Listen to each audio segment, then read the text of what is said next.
जय हिंद दोस्तों। आप सभी विद्यार्थियों का स्वागत है इस चैनल में। दोस्तों, अभी हम सॉल्व करेंगे झारखंड बोर्ड क्लास 10th का साइंस का मॉडल पेपर सेट 2। ठीक है, तो चलिए चलते हैं मोबाइल स्क्रीन पे और देखते हैं कैसे क्वेश्चन पूछा गया है।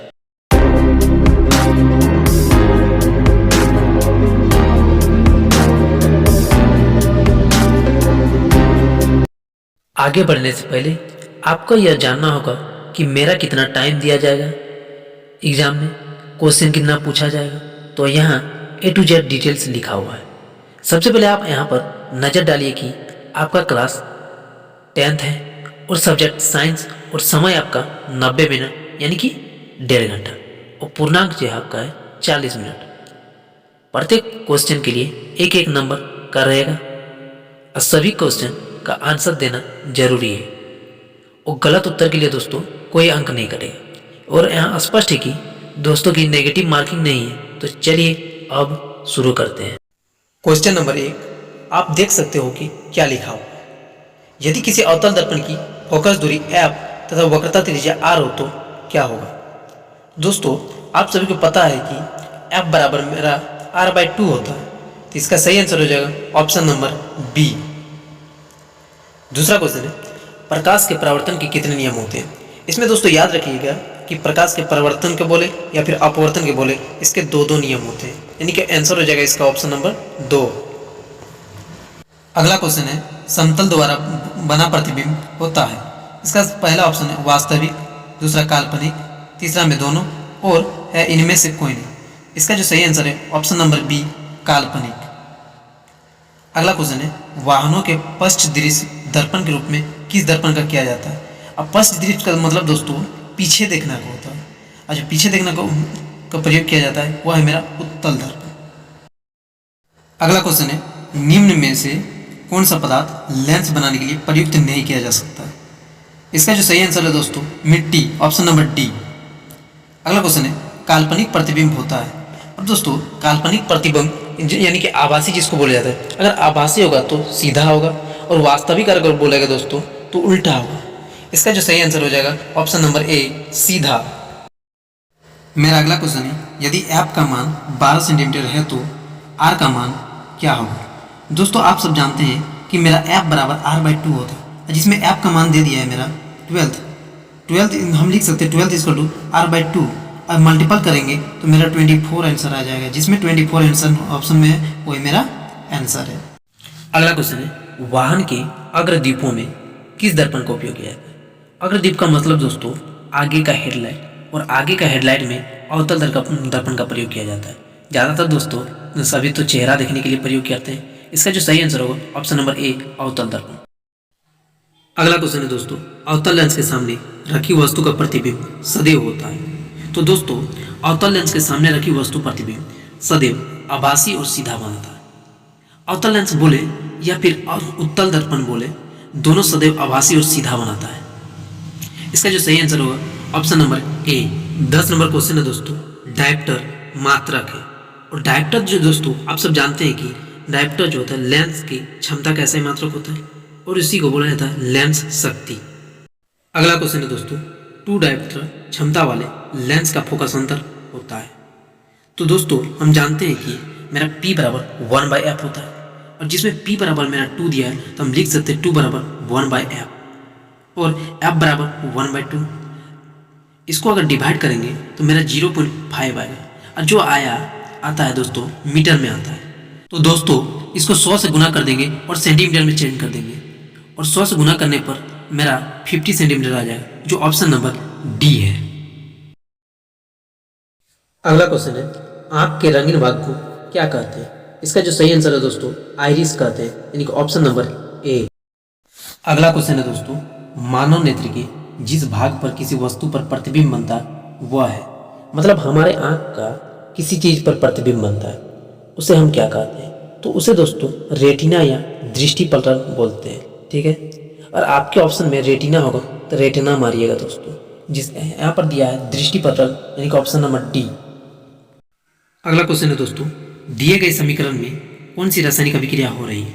तो दोस्तों एक समीकरण आप लोगों को दिया गया है, इसमें एक बड़ा दिया गया है और अलग अलग में टूट गया है। मतलब क्या हो रहा है दोस्तों, इसमें वियोजन हो रहा है। अगला क्वेश्चन है दोस्तों, निम्नलिखित में कौन सी रासायनिक अभिक्रिया संतुलित है? सबसे पहले दोस्तों option A B C D, इस चारों को ऑप्शन को दोनों तरफ सॉल्व करना है और दोनों तरफ बराबर करना है। जिसमें बराबर है मेरा दोस्तों उसी मेरा आंसर है। तो हमने सॉल्व किया है, इसका ऑप्शन नंबर आंसर है डी। अगला क्वेश्चन है, दिए गए समीकरण में किस पदार्थ का उपचयन तथा अपचयन हो रहा है? मेरा समीकरण है PbO प्लस CuO और Pb प्लस, इधर जो होता है दोस्तों CuO होता है, गलती के कारण लिखा गया है CO। तो इसमें क्या बोल रहा है दोस्तों, यहाँ बोल रहा है कि भैया किस में उपचयन हो रहा है और किस में अपचयन हो रहा है। तो दोस्तों हम जानते हैं कि उपचयन का मतलब क्या है, इसमें ऑक्सीजन जुड़ रहा है वो उपचयन हो रहा जा रहा है, और जिसमें ऑक्सीजन घट रहा है वो मेरा अपचयन हो जा रहा है। तो देखिए कॉपर में यहाँ ऑक्सीजन Pb से ऑक्सीजन हट गया, और Pb में ऑक्सीजन हट जाना मतलब अपचयन हो रहा है। तो जिसका ऑप्शन नंबर है मेरा इसमें ऑप्शन नंबर बी। अगला क्वेश्चन है दोस्तों, विकृत गंधिता कौन सी अभिक्रिया के कारण होता है? तो दोस्तों विकृत गंधिता का मतलब होता है गंधिता यानी कि खराब हो जाना। यह दोस्तों उपचयन अभिक्रिया के कारण होता है। अब हम कैसे बोलेंगे जो उपचयन होगा? सर आप जैसे कि देखे होंगे कि लेस हो गया, कुरकुरे हो गया, में हवा कभी भी पैकेट के अंदर घुस जाता है तो गंध आ जाता है। तो कौन सी गैस घुस जाती है दोस्तों? ऑक्सीजन, तभी यह उपचयन होगा। अगला क्वेश्चन है दोस्तों, चूने से सफेदी करते समय चूना में पानी डालने पर उष्मा निकलती है, तो इसमें कौन सी अभिक्रिया होगा? तो अब यहाँ दोस्तों इसमें बोल ही दिया कि उष्मा निकलता है। तो अब दोस्तों ऐसी कौन सी अभिक्रिया जिसमें वो उष्मा निकलती है? तो वह है उष्माक्षेपीय अभिक्रिया। अब इसमें संयोजन होगा कि वियोजन? तो देखिए कि चूना में अगर जल डाल देते हैं तो इसमें कंबाइंड होता है यानी संयोजन होता है। इसमें जो आंसर होगा ऑप्शन नंबर ए। क्वेश्चन है, लोहे की कील को कॉपर सल्फेट के विलयन में डालने पर कॉपर सल्फेट के विलयन का नीला रंग धूसर हो जाता है। इस प्रक्रिया में कौन सी अभिक्रिया होगी? तो दोस्तों आप सब सिर्फ ये वाला चीज समझिए, लोहे का कील मतलब Fe है, उसको डाल देंगे कॉपर सल्फेट के विलयन में। अब देखिए यहाँ पर क्या कांड होगा, ये जो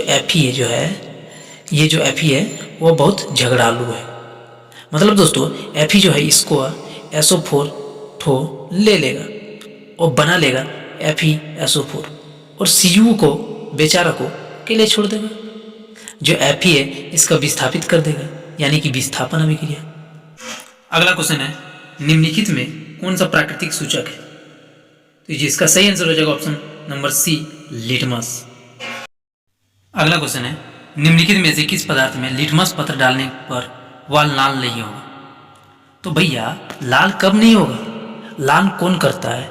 लिटमस पत्र को तो अम्ल लाल कर सकता है, जो अम्ल नहीं है वह लाल नहीं कर पाएगा। यह भी अम्ल है, यह भी अम्ल है, यह भी। तो इसका सही आंसर हो जाएगा ऑप्शन नंबर डी, ग्लूकोज। अगला क्वेश्चन है, दिए गए किस लवण में क्रिस्टलीकरण का जल मौजूद है? इसका जो सही आंसर होगा ऑप्शन नंबर सी। अगला क्वेश्चन है, अग्निशामक यंत्र में किस लवण का प्रयोग किया जाता है? तो इसका आंसर होगा ऑप्शन नंबर ए, NaHCO3। अगला क्वेश्चन है, जल की अनुपस्थिति में हाइड्रोक्लोरिक अम्ल अपना अम्लीय गुण प्रदर्शित नहीं करता है क्योंकि? इसका जो सही आंसर होगा ऑप्शन नंबर बी, उसमें H+ आयन उपस्थित नहीं रहते हैं। अगला क्वेश्चन है, पदार्थ ABCD का pH मान क्रमशः 2, 7, 10 और 14 यानी 14 है। यह पदार्थ में कौन अम्ल है?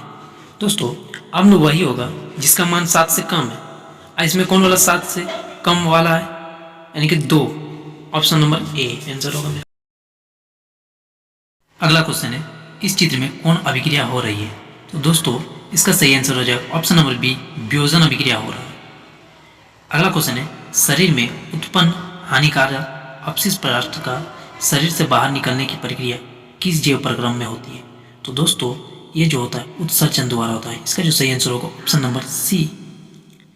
अगला क्वेश्चन है, प्रकाश संश्लेषण में होने वाले ऑक्सीजन गैस किस यौगिक के टूटने के फलस्वरूप प्राप्त होता है? इसका जो सही आंसर होगा ऑप्शन नंबर ए, जल। अगला क्वेश्चन है, अमीबा में किस प्रकार का पोषण होता है? तो इसका सही आंसर हो जाएगा प्राणी समभोजी पोषण में। लार में कौन एंजाइम पाया जाता है? लार में है दोस्तों टाइलिन पाया जाता है, यानी कि ऑप्शन नंबर ए। अगला क्वेश्चन है, श्वसन प्रक्रिया में पायरुवेट का कार्बन डाइऑक्साइड जल और ऊर्जा में विखंडन कहाँ होता है? ये जो होता है दोस्तों कोशिका द्रव्य में होता है, यानी कि ऑप्शन नंबर ए इसका सही आंसर हो जाएगा। अगला क्वेश्चन है, पौधों में जल तथा खनिज लवण का संवहन किसके द्वारा होता है? इसका सही आंसर हो जाएगा दोस्तों बी, फ्लोएम के द्वारा। अगला क्वेश्चन है, किसी समष्टि अपना अस्तित्व बनाए रखने के लिए कौन प्रक्रिया आवश्यक है? इसको जो आंसर हो जाएगा जनन, ऑप्शन नंबर सी। अगला क्वेश्चन है, दिया गया चित्र किस प्रकार के जनन को दर्शाता है?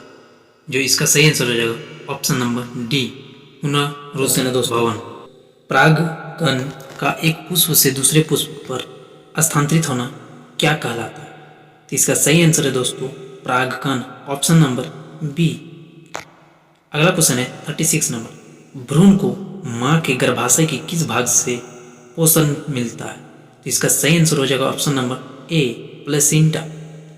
अगला क्वेश्चन है, एक उत्तम ऊर्जा के स्रोत की क्या विशेषता है? तो इसका सही आंसर हो जाएगा ऑप्शन नंबर सी, प्रति एकांक द्रव्यमान अधिक कार्य करे। 38 नंबर क्वेश्चन है, पवन ऊर्जा का उपयोग करने के लिए पवन की चाल कम से कम कितनी होनी चाहिए? तो दोस्तों इसका सही आंसर हो जाएगा option number A, 15 kilometre per hour. अगला क्वेश्चन है, निम्नलिखित में कौन समापी ऊर्जा स्रोत है? इसका जो सही आंसर होगा ऑप्शन नंबर बी, यानी कि कोयला। अगला क्वेश्चन है, पराग कोश में होते हैं? तो इस पराग कोश में दोस्तों परागकण होता है, यानी कि ऑप्शन नंबर डी।